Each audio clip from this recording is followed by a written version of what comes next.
a todos y a todas aquellas que habéis conseguido plaza, que habéis hecho todo el esfuerzo, ¿no?, de este tiempo estudiando. ¿Os acordáis cuando decíamos en clase que no podéis hacer planes para los próximos 4 años, ¿no? Y de repente alguno decía, joder, que son mucho tiempo, ¿no? Bueno, pues ya está, los próximos 4 años, ¿no?, van a ser los años de la residencia, ¿vale? Los objetivos fundamentalmente son 2, ¿no? Felicidad es el primero, con el CANA, conocernos,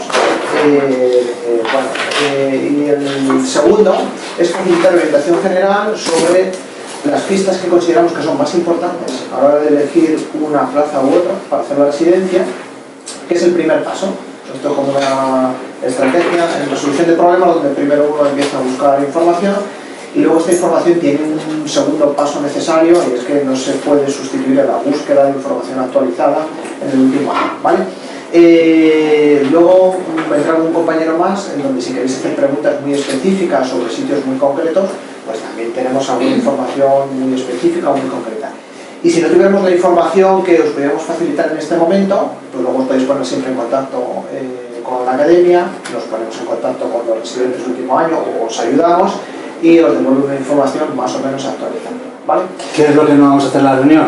Deciros qué plaza es la buena y qué plaza es la mala, ¿no?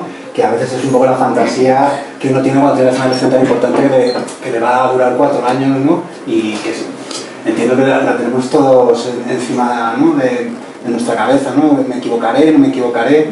Entonces, no hay plazas malas, todas las plazas son muy buenas y hay un proceso muy riguroso donde se verifica la calidad de la formación de todos los residentes, de todas las unidades docentes, pero es verdad que hay muchas diferencias entre unas plazas y otras, más allá de lo que es de obligación en todas las rotaciones y en todas las unidades docentes.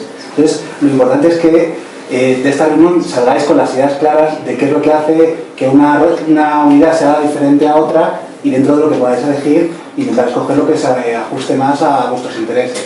Pero seguro que escojáis la que escojáis, va a ser muy buena elección, porque todas las plazas son muy buenas, y seguro que escojáis la que escojáis, tendréis algún momento de los 4 años donde penséis, mierda, no tenía que haber cogido esto, ¿no? Porque hay momentos duros durante los 4 años de residencia, ¿no? Y bueno, pues eso es lo que vamos a ir viendo. Sobre todo, bueno, al principio, pues normal, uno llega con muchísima ilusión, con muchísimas ganas, y a veces, bueno, pues hasta que uno se ubica, se sitúa, aprende a manejarse en un contexto completamente nuevo, distinto, en el que no estás habituado, pues cuesta trabajo. Y luego hay una tarea que también cuesta trabajo y que es muy bonita, pero que supone una fuente de estrés importante, que generalmente supone un primer contacto con pacientes reales, con casos reales y con problemáticas pues que no son fáciles. Este año, bueno, estamos en el 2016, en el año 1976 había menos de 10 psicólogos trabajando en todo el INSALUD. Con lo cual, fijaos, desde que empezamos con las primeras convocatorias del PIR en el año 83 a nivel autonómico, hasta la actualidad han pasado ya pues más de 20 convocatorias, y digamos que hay un recorrido y un trayecto importante, ¿vale? Hay un hito fundamental que hay que conocer, y que es la Ley General de Sanidad en el año 86, y es cuando la atención a las personas con enfermedad mental se lleva al Hospital General. Es decir, se empiezan, entre comillas, ¿no?, a terminar de cerrar esos hospitales psiquiátricos aislados, no los manicomios, y se empieza a tratar a las personas con trastornos mentales como personas con trastornos mentales que pueden tener otro tipo de necesidades, ¿no? Y básicamente el modelo en el que vais a trabajar y en el que os vais a formar, pues es un modelo biopsicosocial de integración en la comunidad, donde pues es fundamental el trabajo en equipo y el trabajo desde muchos puntos de vista, ¿vale? Y en el año 93 aparece la primera convocatoria nacional, que si hiciéramos cuentas, 1993-2016 son 23 años, ¿no? 23 convocatorias, ¿no? Vais a ser la convocatoria número 23, ¿no?, a nivel nacional. Vamos a contar brevemente los aspectos fundamentales, ¿no? ¿Qué es lo que vais a hacer en los próximos 4 años, ¿no? A ver, os vais a incorporar en mayo, más o menos, es en mayo finales de mayo, en donde, bueno, pues durante los 4 años, básicamente lo que vais a hacer durante la residencia es hacer un recorrido por donde una persona con un trastorno mental puede recibir asistencia psicológica en cualquier dispositivo de la red pública. Es decir, vais a pasar por los sitios donde cualquier trastorno mental en distintas fases de la evolución puede recibir asistencia, ¿no? El programa que más tiempo consume en la rotación es el programa en el que más psicólogos clínicos hay trabajando y en el que más demanda hay, que es el de atención comunitaria, ambulatoria y los centros de salud mental. Esta habitualmente son 12 meses y suele ser la primera rotación por la que se empieza en la mayoría de los sitios. ¿Qué es lo que se hace durante estos 12 meses? Bueno, pues aquí vais a ver que la asunción de responsabilidades habitualmente es progresiva, ¿no? Al principio pues uno empieza como un observador participante y la dinámica de trabajo es muy parecida en la mayoría de los sitios. Hay una derivación que suele venir del médico de cabecera o de cualquier otro especialista, volante de derivación, remito paciente con sospecha de trastorno depresivo, luego valoración y tratamiento si procede. Y se inicia todo el proceso de evaluación, de elaboración de un plan de intervención y luego se lleva a cabo con un seguimiento, ¿vale? Dentro del centro de salud mental, la problemática y la patología que se ve, pues es tan variada como cualquier cosa que podáis haber estudiado o cualquier situación que nos encontremos. Es una de las rotaciones, bueno, yo creo que más ricas en ese sentido, porque hay muchísima variedad, muchísima variabilidad, y en donde una de las cosas que sí que nota uno cuando van pasando los años en la residencia, porque habitualmente no se pierde contacto con el centro de salud mental, uno siempre tiene pacientes, tiene algún día a la semana que pasa consulta en el centro de salud mental, es la progresión, ¿no?, tan rápida que uno ve, ¿no?, digamos, en el manejo de ciertos trastornos mentales que son muy frecuentes, ¿vale? Luego hay otra rotación que es la atención primaria. Había como dos factores que me parecen relevantes de cara a empezar a decidir cuál puede ser mi hospital o mi unidad de referencia. Está la rotación más larga. Significa que hay rotaciones que pueden durar poco, que me pueden parecer muy interesantes, pero que no deben ser lo que luego al final determine qué elección hagas tú de hospital, sino donde pasas más tiempo. Y en esta rotación que estás un año y que además habría que añadirle la de infantil, que son 6 meses, que es en el mismo dispositivo, atención ambulatoria, pues casi estás al final a mitad de la residencia. Hay un aspecto fundamental a fijarte, es el nivel de responsabilidad que le dan al residente. La formación PIR es una formación eminentemente práctica y la responsabilidad va siendo creciente. De R1 tu nivel de responsabilidad es 0 en la medida en que necesitas siempre un supervisor, un facultativo que vele, ¿no?, por todo el trabajo que estás haciendo, ¿no? Y esa también yo creo que es una de las ventajas de la formación PIR, el que es una formación práctica pero guiada y supervisada. Entonces, fijarnos el nivel de responsabilidad que nos dan sería una cuestión a tener en cuenta. A lo mejor alguno de vosotros ya tenéis mucha práctica clínica, están muy experimentados y preferís una unidad docente donde enseguida le den manga ancha al residente para asumir mucha responsabilidad, pero a lo mejor otros preferís ir más gradualmente porque es vuestro primer contacto con el trabajo con pacientes, ¿no? Entonces yo es una de las cosas que preguntaría si tuviera que elegir plaza respecto a esa rotación. Y otra cuestión muy importante es la orientación teórica, ¿no? Porque hay muchas diferencias en la forma de realizar el ejercicio profesional en el enfoque psicoterapéutico en función de nuestra orientación. Y probablemente lo primero que os pregunten cuando lleguéis a vuestro hospital, aparte de vuestro nombre, es: y bueno, ¿y vosotros de qué orientación sois, no? Entonces, esto determina mucho, a veces, sobre todo en lo que uno piensa que se va a encontrar, el tipo de trabajo que va a hacer. Por nuestra experiencia, como la unidad de salud mental es un equipo de varios psicólogos y de varios profesionales, pues trabaja de forma multidisciplinar, ¿no?, con los psiquiatras, con los enfermeros especialistas en salud mental, con los terapeutas ocupacionales, con los trabajadores sociales. Al final te encuentras profesionales de distinta orientación. Cuando tu orientación es diferente, y normalmente hay mucho respeto a las orientaciones del resto de compañeros, pues te enriquece ver cómo trabajan desde otro punto de vista. Y cuando coincides en la orientación, pues hay un lenguaje común con el que a veces se facilita la formulación del caso, ¿no? Entonces son cosas que yo preguntaría cuando fuera un poco investigando, ¿no?, cuáles serían esos puntos de esta rotación. La rotación de atención primaria es una rotación pequeñita y, a diferencia de la unidad de salud mental, tiene una historia más reciente. Desde que en el 2009 se cambiara el plan de formación del residente y se ampliara un cuarto año, aparecieron nuevas rotaciones y esa es una de las nuevas que apareció. Significa que tiene menos historia y que por tanto hay más diferencias en cómo han ido creando esta rotación las distintas unidades docentes. El problema básico en esta rotación es que, como sabéis, en atención primaria no suele haber psicólogos clínicos, no suele haber psicólogos. Entonces es difícil confeccionar una rotación para un residente de psicología clínica cuando no hay facultativos de psicología clínica en primera línea trabajando ahí, ¿no? A veces son coordinaciones, son colaboraciones, entonces eso va a hacer que haya bastantes diferencias de unos hospitales a otros. Pero bueno, estamos hablando de 3 meses, 2 meses en algunos sitios, ¿no? Entonces tampoco va a ser tan determinante, ¿no? Pero desde luego estratégicamente es muy importante el trabajo que los psicólogos podemos hacer ahí y desde luego va a ser una rotación que vais a disfrutar muchísimo, ¿no? El poder estar en primera línea con la fuente de derivación. Dentro de, de estas ampliaciones de rotaciones que hubo con el 4º año, la de adiciones fue otra de las nuevas. Es una rotación también cortita de 4 meses y aquí hay también bastantes diferencias de unos hospitales a otros. Aquí en la Comunidad de Madrid antiguamente estaban los CAZ y los CAEZ, dependían de la Agencia Antidroga y otros de los ayuntamientos, pero eran centros de atención a las conductas adictivas y el alcohol se quedaba aparte porque lo asumía generalmente las unidades de salud mental.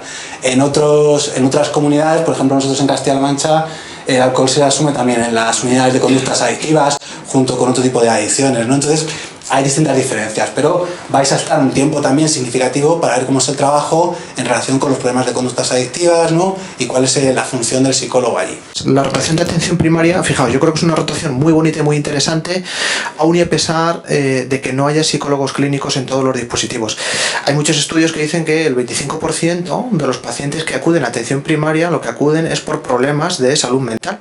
Entonces el hecho de que cada vez haya más psicólogos o más colaboración de los psicólogos con salud mental contribuye a 2 cosas fundamentales. Una, al diagnóstico diferencial y a una buena derivación de los pacientes cuando hay que derivarlos. Porque uno de los problemas que vais a ver y que a veces nos encontramos es que o la derivación o no se hace o es muy tardía, ¿no? Entonces el poder estar ahí y que cada vez un poco tengan más contacto con nosotros es una de las cosas fundamentales.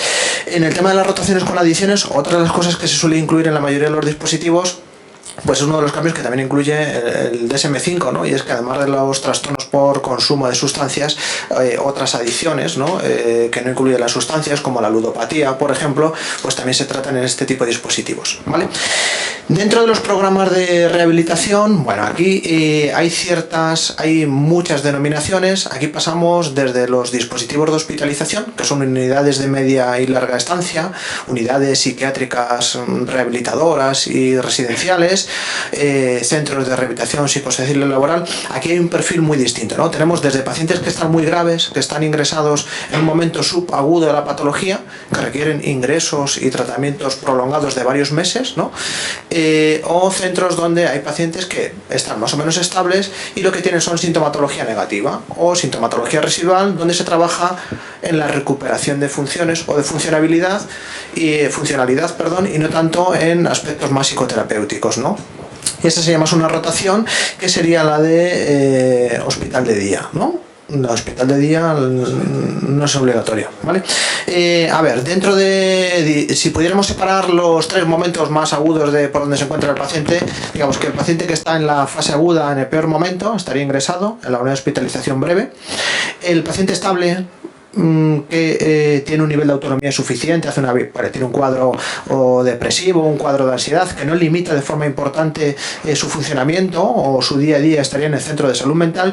Y luego tenemos cuadros intermedios, ¿no? A ver, en donde hay pacientes que requieren tratamientos psicoterapéuticos intensivos y ahí entran algunos dispositivos psicoterapéuticos y de rehabilitación.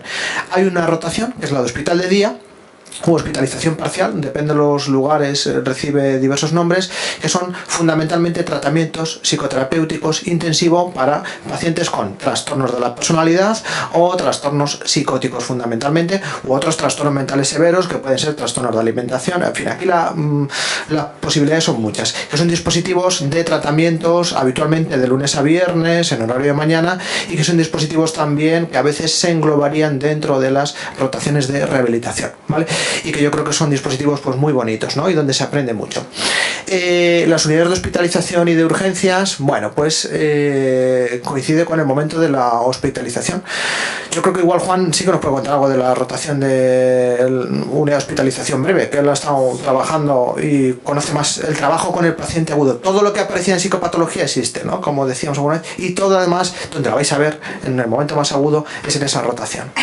Sí, bueno, yo aunque actualmente estoy en unidad de salud mental, sí que he estado un tiempo trabajando en hospitalización y yo creo que es una rotación muy bonita. Allí coincidimos Rosa y yo, además, y un poco lo que intentamos ahí enseñar es lo que hace un psicólogo clínico en una unidad de hospitalización. En muchas ocasiones el residente cuando llega lo que nos dice es, pero bueno, ¿en agudos también? Pues sí. En agudos también se puede hacer intervención psicológica y desde luego también es muy interesante. Allí vamos a tener, dependiendo un poco de los hospitales, vais a tener hospitales donde está presente el psicólogo clínico, otros donde están los psiquiatras como responsables un poco de la rotación y bueno, yo creo que es muy interesante un poco lo que comentaba José, el poder ver in situ cosas que hemos estudiado y que sintomatología que a priori te parecía un poco increíble que existiera y ahí la tienes, ¿no? Y luego esa segunda parte que es la intervención psicológica sobre estos síntomas. Son unos 3-4 meses con la parte de hospitalización que da tiempo a poder trabajar. La interconsulta es una rotación, como veis, bastante larga, son 6 meses y también se ubica en el hospital, ¿no? Sigue siendo un medio donde los psicólogos no estamos tan cómodos, ¿no?, como en el entorno comunitario y fuera, ¿no?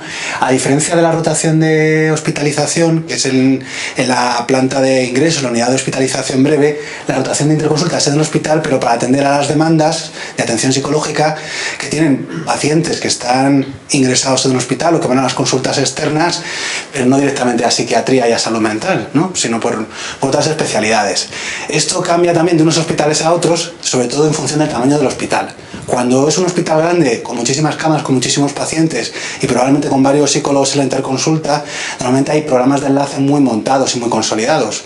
Es decir, que con oncología, ¿no?, tradicionalmente hay mucho trabajo psicológico, con cardiología y rehabilitación cardíaca, con pediatría, con la unidad de fibromialgia, con reumatología, con la unidad de dolor, ¿no? Entonces, en otros servicios hay programas ya de enlace montados donde hay un trabajo psicológico y luego aparte pues se trata de responder a la demanda que hacen otros profesionales médicos del hospital para solicitar atención psicológica con las personas que trabajan.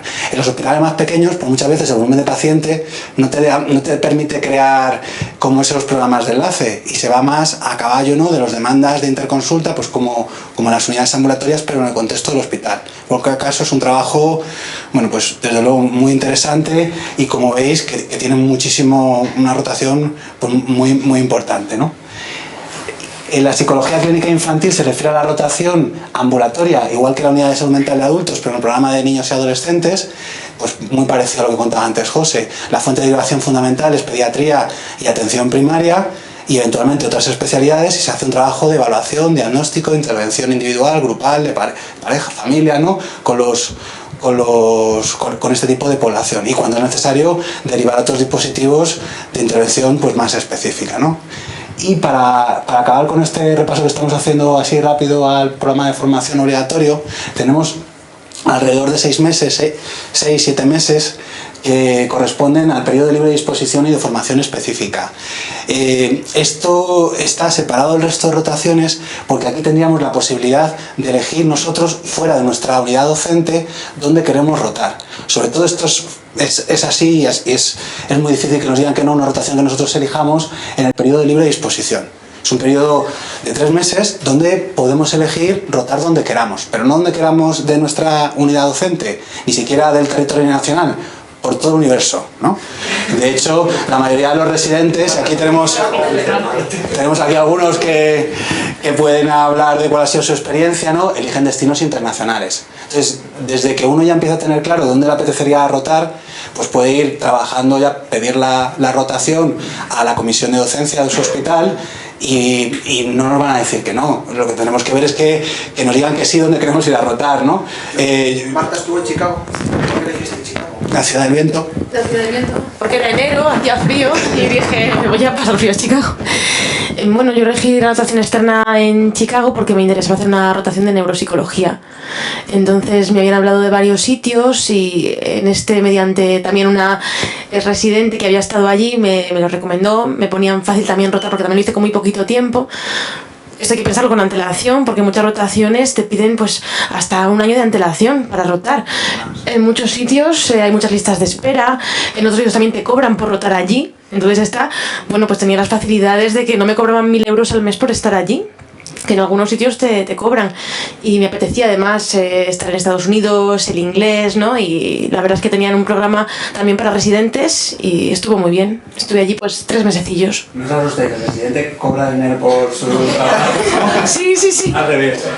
No, eso es algo específico. Sí, yo estuve en Nueva York como 4 meses y algo. Fundamentalmente me quería formar en terapia sistémica, y allí es donde Minuchin tenía una clínica, y bueno, pues yo decía Marta con 1 año, yo lo hice con 4 años de antelación, o sea, con 3 años de antelación, según entré casi.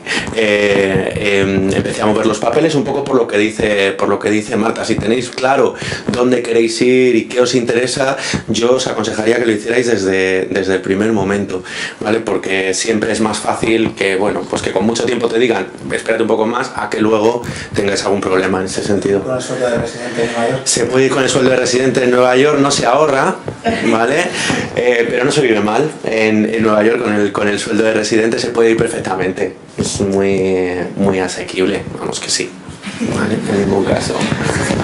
Para acabar con lo de las rotaciones, la formación específica a veces se confunde con la rotación libre. Esta es una de las rotaciones nuevas que también aparece en el 4º año. Lo que se trata es de que justo al final, cuando ya estás en tu último año de residencia y has rotado por todas las rotaciones obligatorias y tienes una visión global de lo que es el trabajo en red, el ejercicio profesional del psicólogo clínico, hay a lo mejor un determinado campo de actuación que no es obligatorio para que todos nos tengamos que formar, pero que a uno le puede interesar especialmente. Entonces la idea es contar con un periodo de tiempo, 3-4 meses, para poder elegir una rotación un poco a la carta en función ya no la localización geográfica, sino también tu propia formación específica. En este sentido, aquí las unidades docentes son más reticentes a que sus residentes roten fuera. Porque claro, quieren que sus residentes estén en el hospital. ¿Qué significa eso? Que si estas son, por ejemplo, las propuestas de formación específica que propone el Ministerio, pero que son ejemplos y podríamos elegir cualquier otra, y a mí me apetece formarme en neuropsicología, y en mi unidad docente hay un dispositivo de neuropsicología, no me van a permitir ir a Chicago a hacer la formación específica de neuropsicología. Eso puede hacerme rotación libre. Si no hubiera neuropsicología dentro de mi unidad docente, pues entonces probablemente no te puedan decir que no tampoco, ¿vale? Y en ese sentido, pues también uno puede saber dónde elegir para poder ir moviéndose, ¿no? Y aunque hemos pasado así muy rápido, este sería pues el grueso de periodos de rotación. El Ministerio tiene determinados los objetivos de cada rotación que tiene que cumplir el residente, y lo que se trata es de que independientemente de cuál sea el hospital que elijamos, todos cubramos unos mínimos para considerar que se ha producido esa formación. Y en este sentido, a lo largo de los 4 años va a haber 2 figuras muy relevantes de contacto con el residente. Una es el tutor, que va a estar los 4 años acompañándoos como figura de referencia para asegurarnos de que, bueno, pues de que las rotaciones cubren los objetivos, de que si tenéis dificultades podéis contar con alguien para tratar de resolverlas. Y es una figura, ya digo, que va a estar a lo largo de los 4 años. Es la persona que se encarga de planificar el itinerario de rotaciones y también de evaluaros cada año cuando cambiéis, ¿no?, de año residente, porque se sigue evaluando después de también hacer el examen PIR. No os preocupéis que no es un test de 4 opciones de respuesta, ¿no?, pero la comisión de docencia se reúne y evalúa, bueno, pues que todo haya ido funcionando bien. La otra figura es la persona que vais a tener de referencia en cada rotación, porque a lo mejor vuestro tutor está en el hospital en la unidad de agudos, pero vosotros pues solo estáis 4 meses en la unidad de agudos, ¿no? Entonces en cada rotación vais a tener una figura de referencia, fundamentalmente siempre un psicólogo clínico, a no ser que en una determinada rotación de esas que son más cortitas pues sean más médicas y no haya psicólogos clínicos, pero en la medida de lo posible lo que se trata es de que siempre hay un psicólogo clínico de referencia, ¿no?, que es el que os va a enseñar cuál es la función del psicólogo allí, el trabajo, ¿no?, y el que luego también os va a evaluar ese periodo de rotación que estéis allí, ¿no? Bueno, en la organización de la semana es que hay un día a la semana dedicado a la docencia, en la mayoría de los sitios. En algunos sitios cubre solo media mañana y en otros toda la mañana, y el día que con más frecuencia se dedica a la docencia son los miércoles, ¿no? Hoy, ¿no? Hoy donde, pues bueno, hay una parte que tiene que ver con sesiones clínicas, sesiones bibliográficas, ¿no?, y cursos específicos pues para los residentes, dependiendo del año, ¿no? Hay distintos tipos de cursos o de objetivos, ¿no? Estos cursos se suelen compaginar pues con otros cursos de formación continuada a los que habitualmente los residentes también pueden asistir. Aquí depende de las comunidades autónomas, de la demanda, de la oferta, etcétera. Y luego están los módulos de atención continuada. que son obligatorios y que en la mayoría de los sitios pues tienen, digamos que van cogiendo forma, ¿no?, a lo largo de estos años, y que básicamente suelen consistir en formatos de terapia grupal, a programas específicos de evaluación o de apoyo en algún momento determinado, alguna unidad. En algunos casos también, cuando hay periodos vacacionales y donde estos programas no se están haciendo, sí que se hacen guardias con los residentes de psiquiatría y con los psiquiatras, que yo creo que es una cosa muy importante poder hacerlas o poder verlas, pues para ver cómo es el manejo del paciente en la urgencia, cómo es el paciente en ese momento agudo. Y aquí, fijaos, aquí hay mucha heterogeneidad, pero porque en realidad llevan velocidades muy distintas. Pasa como comentaba antes Javier, ¿no?, en aquellos hospitales que llevan más años en el área de formación y tienen un volumen de pacientes más grande, el realizar estos programas y estas actividades es mucho más fácil, ¿no? Cuando el hospital es más pequeño, hay mayor dispersión y llevan menos años de rodaje, pues cuesta más trabajo. Yo creo que aquí lo mejor es preguntar al residente de último año, porque aquí entre el residente de último año y el de penúltimo año a veces hay diferencias notables, ¿no? Porque a veces en un año están las cosas formándose o están a medias, y al año siguiente están los programas más o menos funcionando sin ningún problema. Otros aspectos que a veces creo que sí que es importante tener en cuenta o preguntar son las facilidades pues para la formación complementaria, o para aquellos que tengáis interés en iniciar estudios de doctorado, algún máster, etcétera. En líneas generales no suele haber muchas dificultades. La principal dificultad es la falta de tiempo.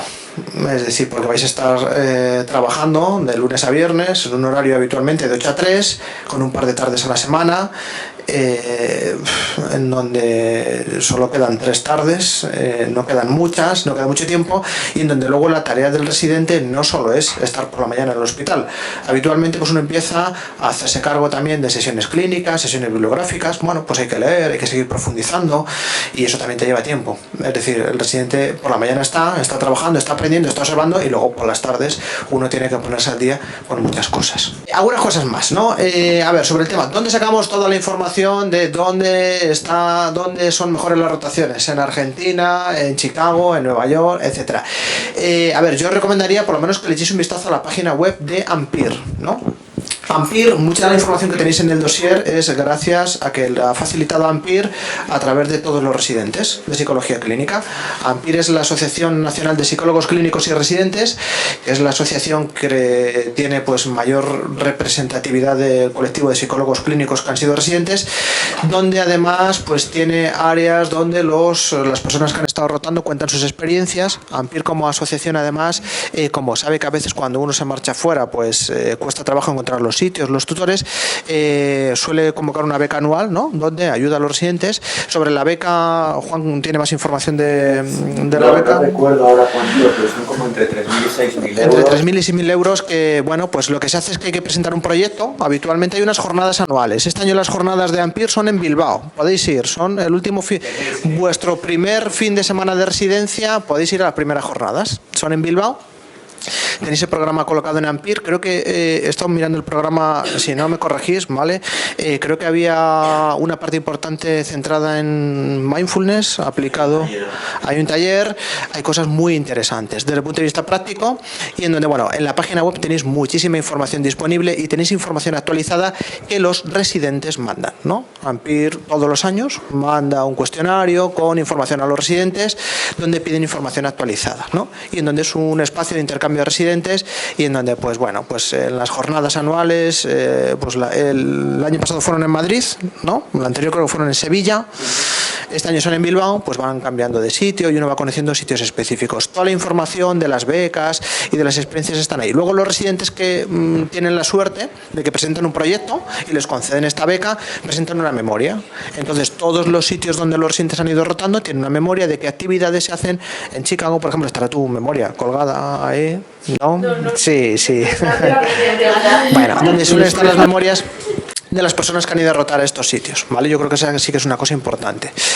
Y una de las fuentes por las que preguntaba la compañera, ahí en la web de Ampir hay un montón de memorias de sitios muy diferentes donde hay menos los residentes. Porque quien cuelga las memorias es quien tuvo una beca. Sí. Claro. Sí. Y no os tiene que dar ningún reparo el ir a los hospitales a preguntar, porque es que os están esperando. ¿no? Están diciendo, a ver quién va a venir, ¿no? Y a ver quién viene. Pues ha venido un residente, parecía muy majo, a ver si coge esta plaza, ¿no? Entonces, es un regalo que vayáis allí porque los residentes son muy valorados, van a ser vuestros compañeros de trabajo durante 4 años y estarán encantados de poder hablar directamente con vosotros. Yo os aconsejaría hablar con compañeros residentes, no con tutores. Porque los tutores son tutores y tienen una posición distinta a la que vais a tener vosotros estos años. Entonces, aunque os puedan dar mucha información, infinitamente va a ser más valiosa la que os puedan dar vuestros compañeros. Si uno llama al hospital, yo que sé, al de Guadalajara, y pregunta por el psicólogo, le van a decir que qué es eso, probablemente, ¿no? Que no hay. ¿Esto qué es, no? Si esto es un hospital, ¿no? Entonces, la mayoría de los psicólogos clínicos, y donde no vais a tener ese problema, están, y los residentes, en las unidades de salud mental. Ahí es donde tenéis que llamar. En el dossier que os hemos pasado tenéis mucha información para poder contactar con las unidades de salud mental. Allí si preguntáis por un residente de psicología clínica, por un PIR, pues os van a poner en contacto fácilmente. Y además también en la web de AMPIR pues también hay teléfonos de contacto. Y además cada vez más hospitales están organizando jornadas de puertas abiertas, no para los residentes de psicología clínica, sino para los residentes en general, ¿no? Y bueno, pues también os vamos a poner a vuestra disposición la información que tenemos de qué hospitales tienen programadas jornadas de puertas abiertas, donde lo que están esperando es que futuros residentes que quieren conocer el hospital, que quieren ponerse en contacto, ¿no?, con distintos centros, pues para que os podáis pasar más fácilmente, ¿no? A veces es complicado porque geográficamente uno tiene distintos puntos, ¿no?, en la cabeza. Y bueno, pues llama por teléfono, habla con los resis y con eso yo creo que sería la fuente de información más importante. Podéis hacer todas las preguntas que queráis, que sean fáciles, ¿vale? Y que tengan respuesta. Y bueno, una vez que terminéis las preguntas, no sé si cuando os estabais preparando el PIR le echasteis un vistazo a las experiencias de algunos compañeros y compañeras que se habían presentado al examen. Pues podéis aprovechar luego y si alguien se anima a contar vuestra experiencia y cómo ha sido y cómo lo habéis preparado. Yo creo que luego eso es una de las cosas que igual que cuando uno empieza a hacer la residencia ayuda mucho ver cómo le va a los residentes, qué es lo que han hecho, qué es lo que han elegido. Creo que es una de las cosas que luego las personas que deciden prepararse el examen valoran mucho. Entonces, pues hacemos preguntas, si queréis. ¿Tenéis alguna pregunta? La atención continuada siempre son 2 días a la semana en todo el hospital. Hay un máximo, ¿no? O sea, lo que no puedes es estar un determinado número de horas, ¿no? En las guardias médicas, pues más de 5 guardias al mes, ¿no?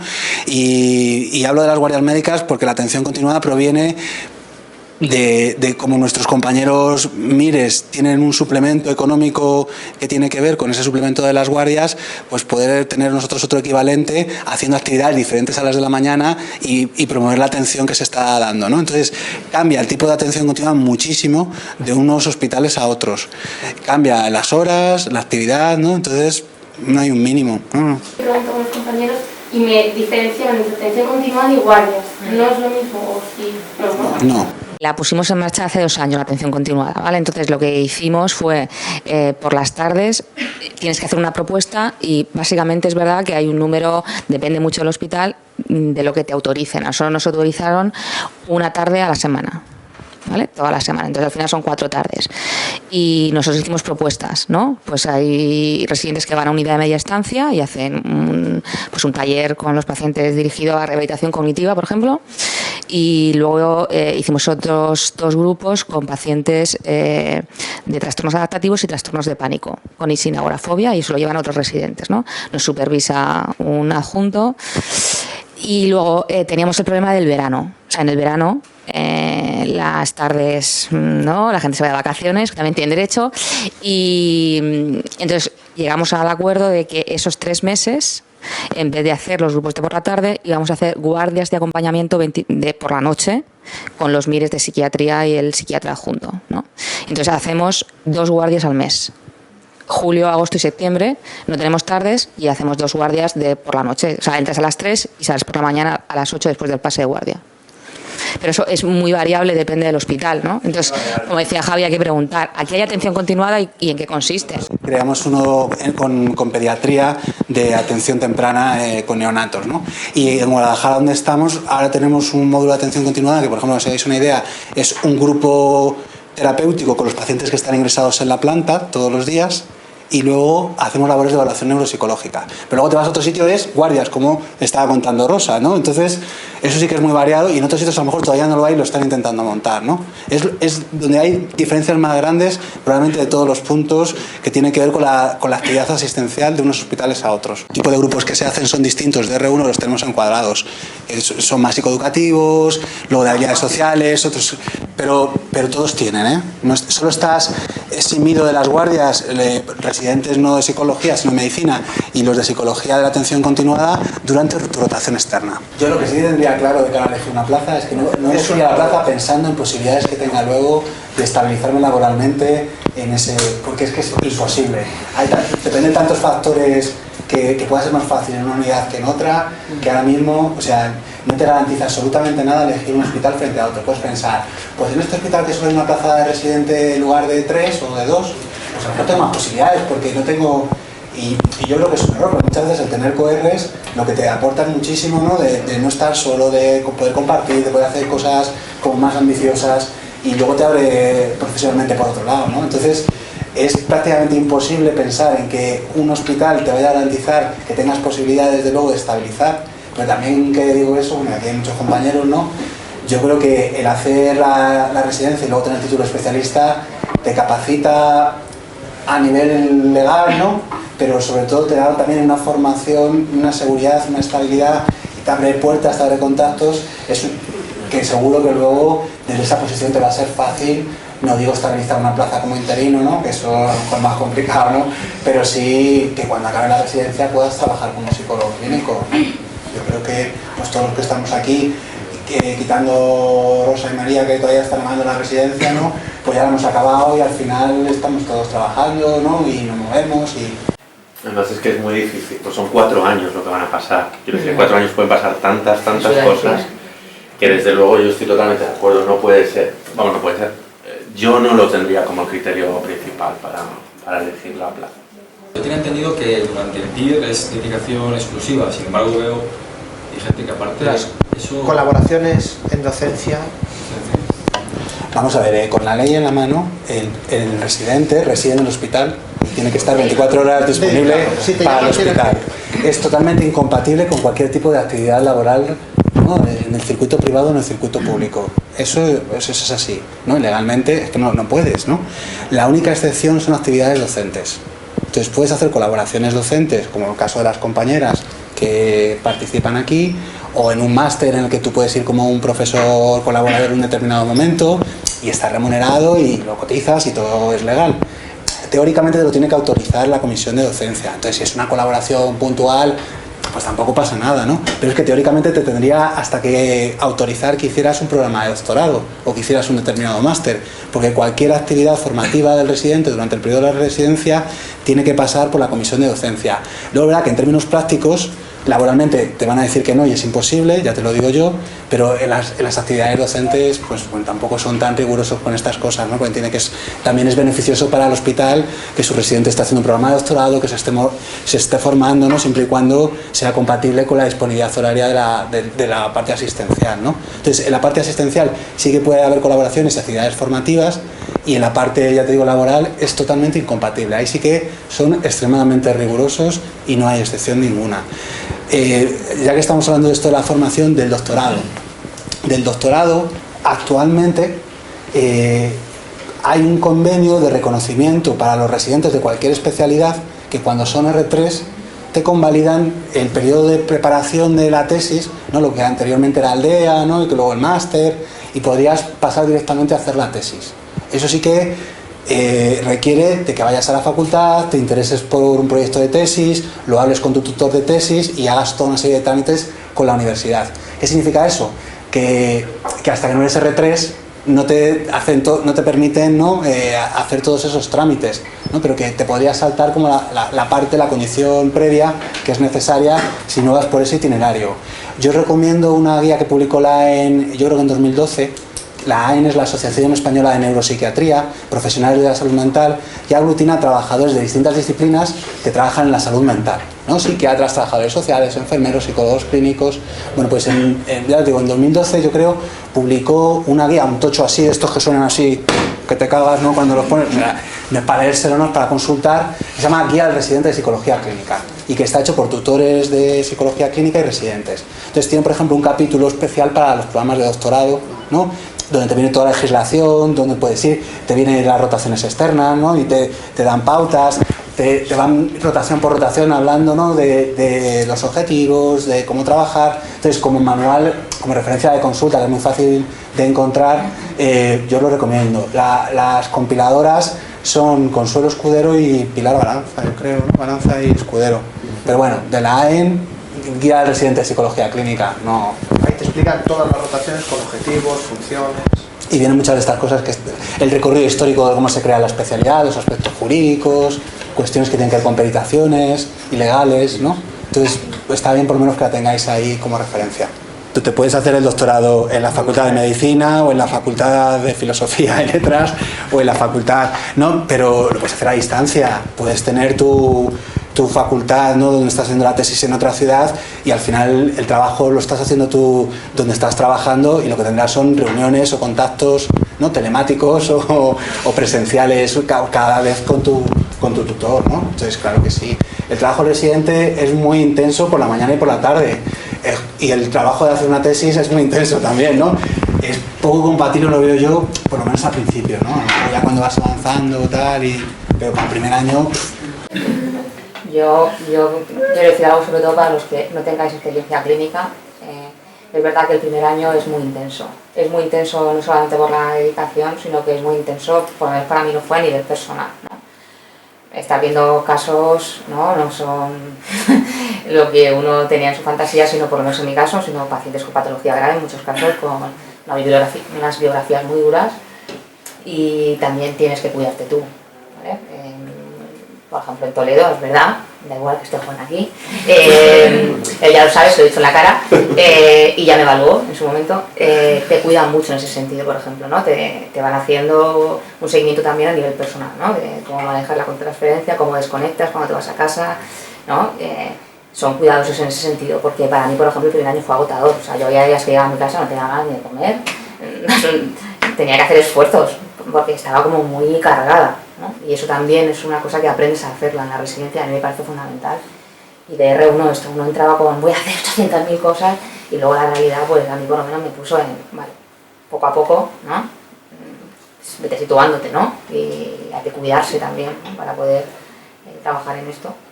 Luego ya es verdad que ya, bueno, de R3, R4 pues ya estás un poco más hecha, pero yo creo que el primer año tenéis que cuidaros. Yo os lo recomiendo, que os cuidéis, ¿vale? A nivel personal también, que es un trabajo apasionante pero duro.